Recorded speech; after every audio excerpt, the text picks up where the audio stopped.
Os transtornos do neurodesenvolvimento são um grupo de condições com o seu início no período do desenvolvimento. Tipicamente, eles se manifestam logo cedo nesse desenvolvimento, antes inclusive da criança ingressar no período escolar. Nesse vídeo eu vou te mostrar quais são os transtornos do neurodesenvolvimento, separando por seus respectivos grupos, e pretendo em uma outra oportunidade fazer vídeos individuais. Claro, vai depender do quanto você gostou desse vídeo, do quanto fez sentido e se você quer que eu traga vídeos específicos falando sobre eles. É importante ressaltar que esses transtornos, eles se iniciam precocemente e trazem consequências em todo o período da vida da pessoa. Então, por serem transtornos do neurodesenvolvimento, eles vão se manter ao longo da vida, trazendo inúmeras consequências aí no funcionamento dessas pessoas. O primeiro grupo de transtornos são os transtornos do desenvolvimento intelectual, certo?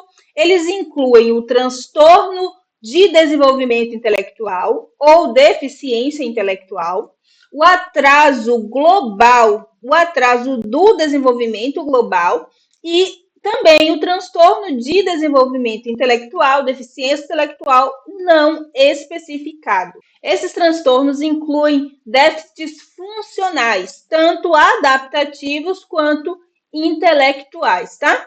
E eles atingem 3 domínios específicos da vida do indivíduo, da criança. O domínio conceitual, que a gente pode, em resumo, falar das habilidades acadêmicas. No domínio social, fala das relações interpessoais. Então, muitas vezes, imaturidade nessas relações, problemas significativos na regulação emocional vão afetar esse domínio da vida da criança. E, por fim, o domínio prático, que é o desenvolvimento de atividades cotidianas, que também serão extremamente prejudicados. Claro, depende do grau, do nível de gravidade desse transtorno. Então, quanto mais grave for, maiores vão ser as consequências para a vida dessa criança, tanto no aspecto conceitual, social e no aspecto prático. No segundo grupo estão os transtornos da comunicação. Então, transtorno da linguagem, transtorno da fala, transtorno da fluência com início na infância ou gagueira, transtorno da comunicação social pragmática e o transtorno da comunicação não especificado. Os 3 primeiros são caracterizados por déficits no desenvolvimento e no uso da linguagem, da fala e da comunicação social, respectivamente, tá? Já o transtorno da comunicação social, ele é caracterizado por déficits tanto nas habilidades de comunicação verbal quanto de comunicação não verbal. O terceiro é o transtorno do espectro autista. O termo espectro, gente, se refere a uma ampla gama de sintomas e de manifestações de um transtorno que vai variar de pessoa para pessoa. Por isso, vai exigir uma atenção bem significativa e cada indivíduo, apesar de ter o mesmo transtorno, ele vai ter as suas particularidades, certo? As características essenciais do TEA são prejuízos persistentes na comunicação social recíproca e na interação social, e também em padrões restritos e repetitivos, né? De comportamentos, de interesses, de atividades. Então, o TEA é basicamente isso. No TEA, a gente vai ter 3 níveis diferentes. O primeiro nível exige um certo apoio, tá? DSM-5-TR traz dessa forma, exige um certo apoio. Enquanto o nível 2, ele exige um apoio substancial. Então, é um apoio grande, um apoio significativo. No nível 3, exige um apoio muito substancial. Então, o TEA ele é dividido por níveis, sendo aí, claro, feitas avaliações adequadas para saber em que nível cada criança está, e essas avaliações também precisam ser recorrentes, é necessário realmente que haja um olhar bem específico, bem delicado em relação a, ao diagnóstico do transtorno do espectro autista. E aí, como é que tá para você até aqui todo esse nível de descoberta? Você que é professor, você que é um psicólogo que atende crianças, você que é pai, mãe de uma criança com um transtorno do neurodesenvolvimento, espero que esteja fazendo muito sentido para você, tá?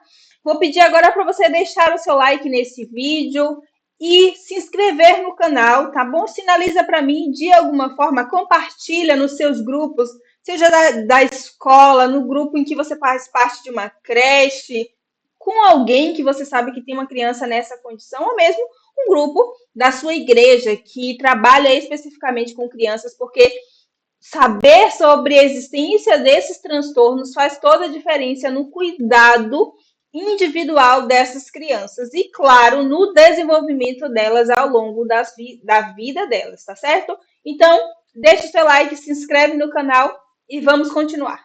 O quarto é o transtorno de déficit de atenção barra hiperatividade, o TDAH, tá? O TDAH, ele pode ter uma apresentação combinada, ele pode ter uma apresentação predominantemente desatenta, uma apresentação predominantemente hiperativa ou impulsiva, e a gente também tem o outro transtorno de déficit de atenção barra hiperatividade. Então, existe esse conjunto de transtornos dentro do TDAH, digamos assim, tá?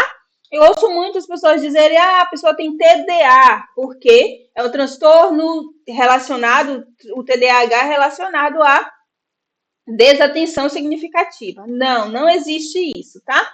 É sempre TDAH. Seja a apresentação combinada em que tem uma questão importante, um déficit importante na atenção e também na hiperatividade, impulsividade, ou seja, predominantemente desatento ou predominantemente hiperativo ou impulsivo. Então, lembrando que o TDAH ele é um padrão persistente de desatenção, de hiperatividade, que influencia muito na vida da criança e na vida do adulto, tá? Ele vai trazer muitos prejuízos nesse sentido. Às vezes a gente pode falar de uma pessoa, uma criança que tem um foco absoluto, um excesso de atenção voltado para algo específico ou falta dessa atenção, enfim. É realmente um transtorno que causa prejuízos muito importantes e vale muito a pena a nossa atenção acerca da possibilidade de uma criança, de um adulto ter o TDAH. Inclusive, já tem vídeo sobre TDAH aqui no canal, tá bom? Eu vou deixar na descrição. O quinto é o transtorno específico da aprendizagem, tá? Não tem esse S aqui, não são transtornos, é o transtorno específico da aprendizagem. Essas habilidades acadêmicas que a criança vai ter dificuldade são a leitura exata e fluente de palavras isoladas, a compreensão da leitura, a expressão escrita e ortografia, cálculos aritméticos e raciocínio matemático.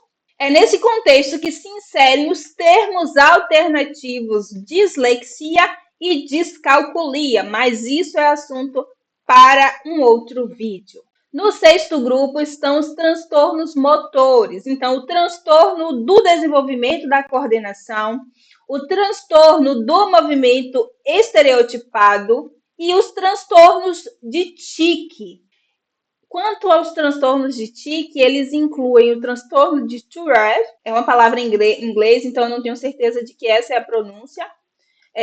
O transtorno de tique motor ou vocal persistente crônico e também o transtorno de tique transitório. Lembrando que a proposta do vídeo não é explicar um a um, certo? Senão o vídeo ficaria muito extenso. Mas se você ficou com dúvidas ou quer saber mais sobre os transtornos motores ou qualquer outro transtorno do neurodesenvolvimento, é só deixar aqui uma mensagem, um comentário falando que você quer que eu faça esse vídeo, que eu vou providenciar.